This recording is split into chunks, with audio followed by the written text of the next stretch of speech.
ভিক্ষুক রাস্তা দিয়া যায় আর জমিদারের পুত্রবধূও যায়।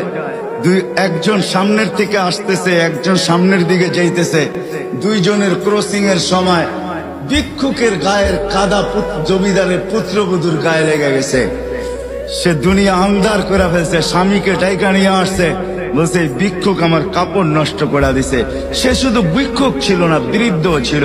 বৃদ্ধ ছিল না শুধু, জীর্ণ ছিল, শীর্ণ ছিল। শরীরে কাপড় ছিল না, ফাটা চিরা কাপড় ছিল।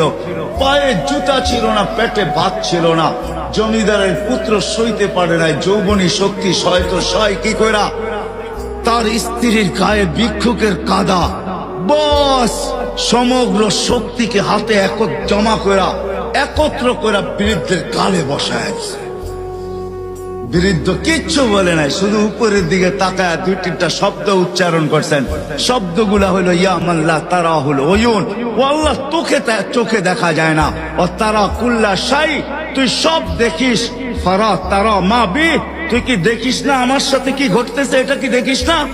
বলতে দেরি যুবক, মরতে দেরি হয় নাই। জমিদার চলে আসছে, প্রতিশোধ নিবে। বৃদ্ধের একদিকে মুস্কি হাসি, একদিকে বলতেছে প্রেমের খেলা এমনই হয়। জিজ্ঞাসা করছে কিসের প্রেমের খেলা রে?